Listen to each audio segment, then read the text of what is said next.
कुठल्या नात्याने फिरायला गेली होतीस? अगं तुझ्या या अशा वागण्याने लोक माझ्या तोंडात शेण घालतील. गेल्या 3 वर्षात तू यांच्याकडे फिरकूनही पाहिलं नाहीस, यांच्याशी बोलणे टाकलंस. लोकांसाठी आणि तुझ्यासाठी हे नातं संपलंय हे जग जाहीर असताना तू का फिरायला गेलीस त्यांच्यासोबत?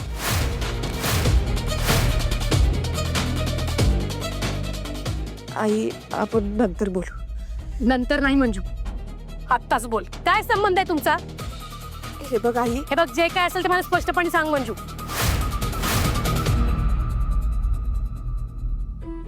कोण लागतं ते तुझे? हा, काय नातं आहे तुमचं? नाही, नवरा बायको तर तुम्ही नाहीच आहात. तू यांना सोड चिठ्ठी देऊन कवाच मोकळी झालीस ना. मग अशा परपुरुषासोबत बाहेर फिरायला जाताना तुला काहीच कसं नाही वाटलं ग? आई अहो, हाच प्रश्न मी तुम्हाला विचारते सत्यजित्र. कोण लागते तुमची? काय नातं आहे तुमचं? ही 3 वर्ष तुमच्याशी बोलत नव्हती आणि त्या 3 वर्षात तुम्ही एकदा सुद्धा तिची समजूत काढायला गेला नाहीत. लग्न करताना 7 पावलं चाललात तर तुम्ही सुद्धा वचनं घेतली होतीत ना.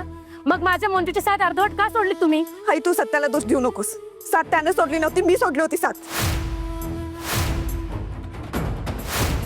साथ सुटली हे खरं आहे ना? मग ती त्यांनी सोडली असू देत किंवा तू. साथ सुटली, सोडचिठ्ठी घेतली, नातं तुटलं म्हणजे आता तुमच्यात काहीच नातं नाही, बरोबर ना? खरं आहे ना, तुमच्यात आता काहीच नातं नाहीये. हे बघ मंजू, जे असेल ते खरं खरं बोल, कारण इथं सगळे दोष प्रत्यारोप तुझ्यावरच होणार आहेत. बोल, काय नातं आहे तुमच्यात? तू कुठल्या नात्याने यांच्यासोबत फिरायला गेली होतीस? नवरा बायकोच्या नात्याने, नवरा बायकोच्या नात्याने, नवरा बायकोच्या नात्याने, नवरा बायकोच्या नात्याने.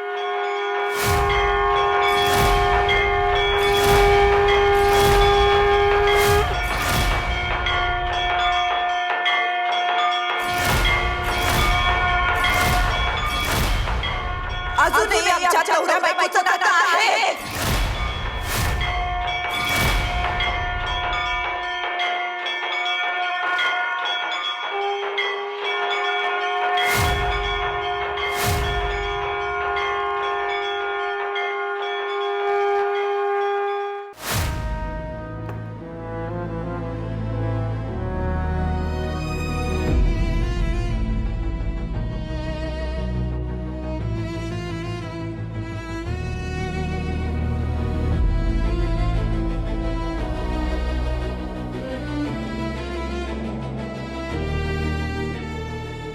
बोला चिरंजीव.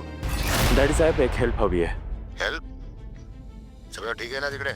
खरं तर सगळं काही ठीकठाक नाही आहे, पण आता सगळं ठीकठाक करायची वेळ आलेली आहे, म्हणून तुमची एक छोटीशी हेल्प हवी आहे. छोटीशी हेल्प? बोल, कसली हेल्प?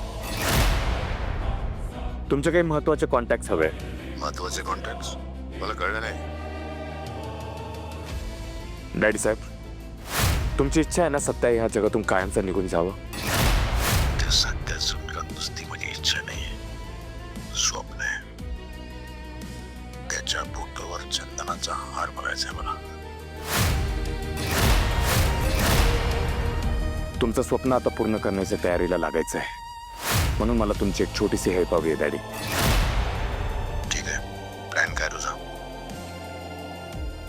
डॅडी साहेब, सगळ्यात पहिले तर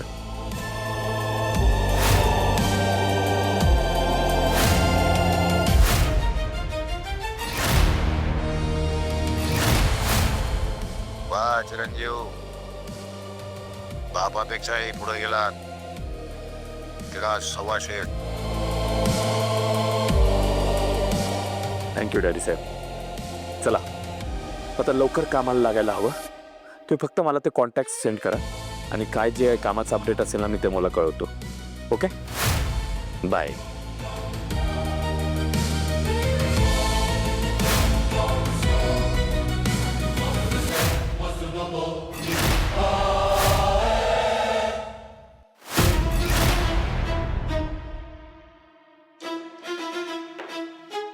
सत्या सत्या सत्या, लवकरच तुझा गेम ओव्हर होणार. सत्यजित सुर्वे उर्फ साताऱ्याचा वाघ उर्फ साताऱ्याचा सत्या दादा लवकरच ढगात जाणार.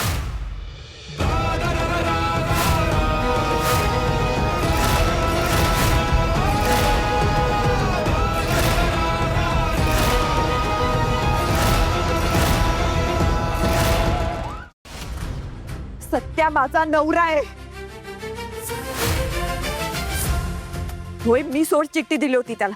माझा गैरसमज झाला होता त्याच्याबद्दल, पण आता ते गैरसमजाचं सावट दूर झालं.